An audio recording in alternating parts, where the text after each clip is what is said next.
प्रश्नोत्तर सत्संग माध्यम से आज एक प्रश्न आया है विशाल जी। वो कहाँ के मालूम नहीं है, उनका कल ही प्रश्न था। आज ही प्रश्न है कि महाराज बिना गुरु दीक्षा के अगर कोई नाम जप करे तो क्या मनोकामना पूरी होगा, भगवान प्रसन्न होंगे? देखो भाई, गुरु दीक्षा एक वैदिक रीत है। वो वैदिक रीत का पालन करना परम आवश्यक है। भगवान राम भी आए थे, वो भी वशिष्ठ जी से मंत्र दीक्षा लिया। भगवान कृष्ण भी जो है गर्ग मुनि से गुरु दीक्षा लिया। दुनिया में जितने भी आप देखेंगे, ध्रुव है, प्रहलाद हो, चाहे कोई भी भक्त हो, सबने किसी न किसी से मंत्र दीक्षा लिया। ये एक वैदिक परंपरा रीत है, इसका पालन करना रिवाज का बहुत आवश्यक है। जैसे कोई प्रधानमंत्री चुनाव जीत जाने के बाद भी जब तक शपथ ग्रहण और समारोह का एक आयोजन नहीं किया जाएगा, राष्ट्रपति आकर शपथ नहीं दिलाएंगे, तब तक वो प्रधानमंत्री नहीं बन सकता है। ये जो 10 मिनट का शपथ ग्रहण है, इसकी बहुत बड़ा महत्व है। ये शपथ ग्रहण हो जाने के बाद फिर समग्र जो है देश में, ऑफिस में, सरकारी ऑफिस में, सब जगह ये फैल जाएगा कि प्रधानमंत्री हमारा ये है। लेकिन ये शपथ ग्रहण अगर नहीं हुआ है तो फिर आप प्रधानमंत्री वो नहीं बन सकते। पति पत्नी मंडप पर शादी करते हैं, पंडित जी आते हैं, 10 मिनट का काम है, हस्त मिलाप, भांभरी, सिंदूरदान, जयमाला करी, मंत्र थोड़ा पढ़ लेते हैं। इतना कर देने से मात्र से ही दोनों पति पत्नी हो जाते हैं। फिर दोनों शारीरिक संबंध रखे, कुछ भी करे, कोई अपराध नहीं, पाप कुछ नहीं होता है। लेकिन यही छोटा सा रीति अगर पंडित जी अगर नहीं कराएंगे, ऐसे ही किसी औरत को आप बोले कि आप मेरा पत्नी है, तो मेरा पति है, तो आपका हर रोज जो शरीर का संबंध करेंगे उसका अपराध आपको लगेगा। हमारा समाज में रीति रिवाज का बहुत बड़ा महत्व है, और ये जो रीति रिवाज है सब वैदिक धर्म से संबंधित है। भगवान ने संसार को बनाया वेद नियम के अनुसार। विग्रहमान धर्म है भगवान श्री राम। ये धर्म की स्थापना करने के लिए, इसी रीति रिवाज नियम का सब स्थापना करने के लिए भगवान अवतार लेकर आते हैं। इसलिए गुरु दीक्षा भी एक बहुत बड़ा रीति है, रिवाज। इसका होना परम आवश्यक है, नहीं तो आपको मुक्ति नहीं मिलेगी।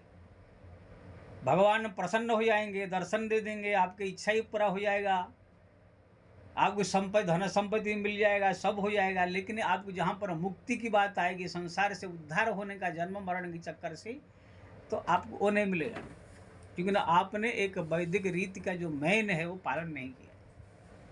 आपको छोटी सी मैं दृष्टांत दूंगा। नामदेव जी हमारा एक महाराष्ट्र में हुए। वो भगवान का भजन करते थे, विठल विठल। भगवान प्रसन्न हो गए, उनका दर्शन दिया, उनके पास बैठते थे, उड़ते थे। उनका तो छप्पर बिछा दिया और माता लक्ष्मी के साथ आया करके, यानी सब बातचीत करते थे, लेकिन कभी नामदेव जी को छूते नहीं थे। जब नामदेव जी कहीं भगवान को स्पर्श करके ऐसे बात करना चाहे तो भगवान थोड़ा सा हट जाते थे। एक दिन नामदेव जी ने पूछ लिया, प्रभु मेरे को आप छूते क्यों नहीं है, कोई अछूत जैसे आप व्यवहार कर रहे हैं? तब भगवान ने कहा, तुम भले ही मेरे को राम नाम जप, मेरा नाम जप के भक्ति करके प्रसन्न कर लिया, लेकिन तुम अभी निगुरे हो, इसलिए तुमको छू नहीं सकता, मैं अशुद्ध हो। तुम्हारा छुआ हुआ पानी भी पीना मेरे लिए अशुद्ध है। आपको प्राप्त कर लिया ना, मेरे को प्राप्त कर लो, लेकिन मेरा जो वैदिक रीति है इसको स्वयं मैं अनुकरण करता हूँ, तुमने अभी पालन नहीं किया है, इसलिए ये करना जरूरी है। ना कहाँ जाओ तो बोले कि भगवान इस पहाड़ी के ऊपर विठवा नाम की संत है, वहाँ जाओ, उनसे दीक्षा लो। तुरंत नामदेव जी गए, विठवा नाम के संत को जो है अपना गुरु बनाकर मंत्र दीक्षा कान में लिया। जैसे आए नामदेव जी को भगवान जो है पंढरीनाथ गले में लगा लिया, आज से तू मेरा परम भक्त हो गया, मेरे डिपार्टमेंट में शामिल हो गया। इसलिए अगर आप राम नाम जप कर रहे हैं, भक्ति कर रहे हैं, तो आपको भगवान प्रसन्न भी हो जाएंगे, दर्शन भी दे देंगे, आपका सब मनोकामनाएं पूरा कर देंगे, आपको सब चीज़ प्राप्त हो जाएगा। लेकिन अंदर से आप भगवान के नहीं कहला सकते, दूसरे में आपको गतिमुक्ति प्राप्त नहीं होगा। इसलिए ये वैदिक रीति का पालन करना परम आवश्यक है। जैसे स्कूल में कोई बच्चा बिना एडमिशन के ऐसे ही बाहर से खाली किताब पढ़ करके कितने भी किताब पढ़ ले तो उसको सर्टिफिकेट नहीं मिलेगा। उसके लिए स्कूल में उसको एडमिशन होना जरूरी है। ऐसे ही जो है ये संसार में जो भी मनुष्य आता है उसको गुरु मंत्र दीक्षा ले करके गुरु के दी हुई राम कृष्ण आदि जो मंत्र है उसको जप करना, ये वैदिक रीति है, इसका पालन करना सबके लिए आवश्यक है। लेकिन जो मूर्ख है, नालायक, हरामी लोग है, आजकल जो है सोचते हैं कि बस शिव ही हमारा गुरु है, राम ही हमारा गुरु है, कहा करेगा भगवान को न दीक्षा लेते हैं, ना मंत्र लेते हैं, ना कुछ लेते हैं, मनमानी ढंग से जो है ये सब करके जो है अपने आप का सर्वनाश करते हैं। ऐसे बहुत मैंने देखा है, एक औरत लोग का एक ढोंग निकला है, शिव गुरु दीक्षा। बस शिव हमारा गुरु ऐसे कह देंगे, बस शिव गुरु हो गए, कह देने से गुरु हो जाता है। कोई बोल दे मेरा पत्नी है, तू मेरा पत्नी है, तो कह देने से पत्नी हो जाएगा? अरे उसके लिए शादी ब्याह करना पड़ेगा। ऐसे ही गुरु किसी को कह देने से नहीं हो जाता है। गुरु जिसको कह रहे हैं वो आगे आपको कान में मंत्र दे, आपको कंठी दे, माला दे, तिलक दे, छाप दे, ये सब जो वैदिक रीति है 2-4 करने से तब यह गुरु होगा। कोई किसी को गुरु कह देने से नहीं होता। हाँ, ऐसे किसी को आप गुरु के रूप में आप कह मान सकते हैं, लेकिन वो खाली ऐसे बोलचाल के लिए कहा जाता है। गुरु जी किसी को भी कह देते हैं, कोई भी साधु संत आए तो गुरु जी कहे थे, लेकिन गुरु जिससे आप मंत्र दीक्षा लिए हो वही आपका असली गुरु है। जैसे किसी को भी चाचा जी कहे देते हैं, तो क्या सब चाचा तुम्हारा है क्या? नहीं, तुम्हारा बाप का जो छोटा भाई है वही असली चाचा है, बाकी सब वैसे कहा जाता है। तो कहने का मतलब है ये वैदिक रीति का पालन करना परम आवश्यक है, और वो भी विधि विधान से। जो आजकल एक नया ढोंग निकला है, सब जो है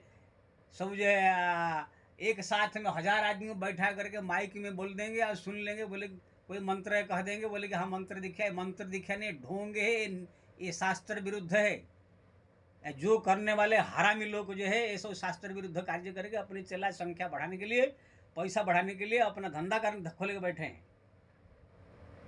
ऐसे नहीं होता है दीक्षा। पद्म पुराण में गुरु दीक्षा की महिमा वर्णन है। कोई भी अगर शिष्य बनना है किसी को, तो 1 साल तक गुरु को परीक्षा करना चाहिए कि ये भक्ति वाला है कि गुंडा है कि बदमाश है कि क्या है।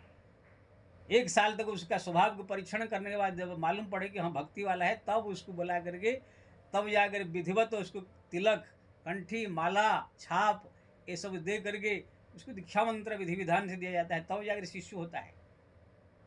मंच पर बैठ गया, बैठ करके मंत्र कह दिया, 1000 आदमी सुन ली है, बोल लिया, नालायक हरामी लोग सोच लिए कि हम गुरु मंत्र दीक्षा ले लिया। ऐसे कुछ नहीं। जो भी ऐसे मंत्र दीक्षा लिया है सब निग्रह है। सब कल मेरे पास एक आसाराम बापू के चलाया था, बोला महाराज ऐसे में सुनने में आया है कि मंत्र दीक्षा ये सामूहिक रूप में लेने से। बोलते नहीं। मैंने कहा कुछ नहीं, तुम लोग कोई मंत्र दीक्षा नहीं लिया है कोई बापू से। आसाराम बापू ने जो भी मंत्र दिया इसको कोई दीक्षा नहीं लिया, कोई मंत्र दीक्षा किया कुछ नहीं। कान में क्या तुम्हारा मंत्र दिया है? तुमको अपने हाथ से कंठी माला पहना है, अपने हाथ से तिलक लगाया है, कुछ नहीं किया है। बस खाली मंच पर बैठ कर खाली मंत्र कह दिया, उसको सुन लिया, बस मंत्र दीक्षा हो गया। ये सब शास्त्र विरुद्ध कार्य है। अब भगवान कहते हैं जे शास्त्र विधि मुस्तर जम कीरते काम कारतः, जो शास्त्र का विधि त्याग करके मनमानी आचरण करता है उसका मैं सर्वनाश कर देता हूँ। तस्मात् शास्त्र प्रमाणम कार्यम व्यवस्थित हो। कोई भी काम करना कैसे करना ये शास्त्र कहेगा। अपने मन से नया नया ढोंग निकाल करके सब इसे गुरु दीक्षा सब निकाल लिए हरामी लोग। एक शिव गुरु दीक्षा, बोले हम शिव गुरु है। मैंने कहा शिव अगर तुमको मंत्र दीक्षा दिया था, कान में कंठी मंत्र दिया था, कान गले में कंठी दिया था? शिव जी ने किसी को मंत्र दिया है? कोई तो चला का नाम बताओगे? बोला परशुराम मंत्र दीक्षा वाला शिष्य है कि अस्त्र शस्त्र सिखाए थे भगवान शंकर। एक होता है अस्त्र शिक्षा करना, एक होता है स्कूल में पढ़ने का भी गुरु होता है। वो सब पढ़ाने वाला गुरु, वो सब जो है ये सब संसारी का नकली गुरु है। जो सदगुरु कान में मंत्र दे करके जो है संसार से उद्धार करता है वो सदगुरु है। इसलिए मैं सबसे निवेदन करूंगा, ये वीडियो जो भी देखता है ये माइक में लेकर ढोंग करके सब जो है मंत्र दीक्षा लेने से कुछ नहीं होगा। कोई संत सदगुरु के चरण में जा करके उनसे प्रार्थना करके उनके विधिवत कान में मंत्र लो। नहीं तो जितने सब माइक में सुनकर मंत्र लिए सब निगुण हैं, सबका दुर्गति होगा, सब जाएंगे जमराज के दरबार में। इसलिए शास्त्र विधि का अनुकरण करे, अपने मनमानी ढंग से न करे। तो आपने पूछा कि मंत्र दीक्षा बिना नाम जपे, तो आप जपेंगे जितना भी जपेंगे भगवान प्रसन्न भी हो सकते हैं, दर्शन भी दे सकते हैं, आपका सब इच्छा पूरा हो सकता है, लेकिन भगवान अंदर से प्रसन्न नहीं होंगे आपको, कि आपका गति मुक्ति नहीं होगा, कल्याण नहीं होगा आपका। इसलिए कि संत सदगुरु से मंत्र दीक्षा ले करके तब जप करना चाहिए। जितने भी सब माइक में लिए हुए हैं मंत्र सब जो है, उन मूर्खों को मैं बोलता हूँ जो है कोई अच्छा सदगुरु संत देख करके उनसे बढ़िया से विधिवत मंत्र ले ले। हाँ, अभी 2-4 महीना पहले 2-4 आसाराम बापू के चेला आए थे, बोले महाराज हमें ऐसे ऐसे मंत्र लिया। मैंने कहा सब निगुरे हो तुम जाए। तो फिर वो लोग जा करके अपना अलग अलग से फिर जो है अलग अलग मंत्र लिया सब अपने सदगुरु से, अयोध्या में कोई वृंदावन में कहाँ का। तो कहने का मतलब ये है, ये सब नौटंकीबाज आजकल कलयुग में चालू हो गया है। इसलिए मंत्र दीक्षा के बिना आप कितना जप कर लो, कुछ भी कर लो, भगवान अंतर से प्रसन्न नहीं होंगे, आपका गति मुक्ति होगा ही नहीं। नाम यही से संत को जो है भगवान छूते नहीं थे, तुम क्या कौन खेत की मूली है। इसलिए मंत्र दीक्षा एक वैदिक रिवाज है। खाली इतना ही समझ लो, कोई पत्नी को ब्याह करने सेक्स उनके साथ संबंध करने से पहले अगर आपने उनको ऊपर सिंदूर दान, जयमाला, भांवरी जो सारी रीति रिवाज पंडित द्वारा नहीं कराया, तो आप जितने भी उनके साथ संबंध रखोगे हर दिन का आपको पाप लगेगा। लेकिन छोटी सी रीति अगर कर दोगे तो क्या हो जाएगा। ऐसे ही मंत्र दीक्षा ले करके जप कीजिए, मैं सबसे निवेदन करूंगा। और शास्त्रीय जो शास्त्र पुराण में जो वर्णित है उसी विधि विधान से मंत्र लेकर के अपना भक्ति भजन कीजिए।